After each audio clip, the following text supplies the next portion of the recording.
Hello everyone welcome back to my channel. स्क्रिनमा हजुरहरूले preview photo देखिसक्नु भएको छ र यस्तो टाइपको फोटोहरू आजभोलि सोसल मिडियामा एकदमै ट्रेनिङमा रहेको छ। सो हजुरहरू पनि यस्तो फोटो बनाउन चाहनुहुन्छ भने प्ले स्टोरमा हजुरहरूले ब्युटी क्याम्प भन्ने एपलाई इन्स्टल गर्नुहोला। सो मैले ब्युटी क्याम्पलाई इन्स्टल गरे पनि सके, हजुरहरूले पनि इन्स्टल गर्नुहोला।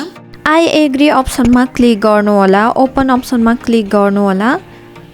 सो अब हजुरहरूले फेरि एग्री एन्ड कन्टिन्यू अप्सनमा क्लिक गर्नुहोला। सो यसरी एग्री एन्ड कन्टिन्यू अप्सनमा क्लिक गरिसकेपछि फेरि एग्री अप्सनमा क्लिक गर्नुहोला। सो त्यसपछि यस्तो टाइपको इन्टरफेस आउँछ। अब हामीले फोटो बनाउनको लागि ब्युटिफाई भन्ने अप्सनमा क्लिक गर्नुहोला। सो यसरी क्लिक गरिसकेपछि अब अलाउ अप्सनमा क्लिक गर्नुहोला। सो अब हजुरहरूले यहाँबाट आफ्नो फोटोलाई चुज गर्नुपर्ने हुन्छ, जुन फोटोलाई हजुरहरूले एडिट गर्न खोज्नु भएको छ। सो यसरी क्लिक गरिसकेपछि एआई स्टाइलिस भन्ने अप्सनमा क्लिक गर्नुपर्ने हुन्छ। सो हजुरहरूले देख्न सक्नुहुन्छ यहाँनिर थुप्रै ड्रेसहरू देखाउँछ। सो हजुरहरूले आफूलाई कुन ड्रेस मनपर्छ त्यो ड्रेसमा क्लिक गरेर आफ्नो फोटो रेडी गर्न सक्नुहुनेछ। सो मैले यहाँनिर यो ड्रेसलाई चुज गरेँ। सो अब त्यसमा क्लिक गर्ने र हजुरहरूले देख्न सक्नुहुन्छ आउटफिट चेन्ज इन प्रोग्रेस भनेर देखाएको छ। सो हाम्रो यो आउटफिट चेन्ज हुनको लागि चाहिँ केही समय वेट गर्नुपर्ने हुन्छ।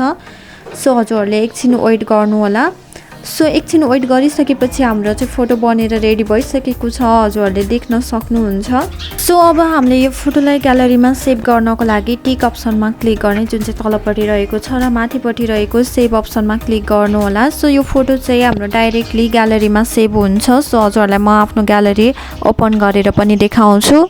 सो यसरी नै हामीले डिफ्रेन्ट ड्रेस लगाएको फोटोहरू बनाउन सक्छौँ। यहाँनिर थुप्रै ड्रेसहरू रहेको छ। सो यहाँनिर जेन्ट्सको ड्रेसहरू पनि रहेको छ। सो यसरी नै हजुरहरू पनि फोटो बनाएर आफ्नो सोसल मिडियाहरूमा अपलोड गर्नुहोला। सो आजको लागि यति नै। भिडियो के कस्तो लाग्यो, मन परेमा लाइक कमेन्ट सेयर र सब्सक्राइब गर्न भने नभुल्नुहोला। Thank you so much for watching my videos. Bye bye, see you.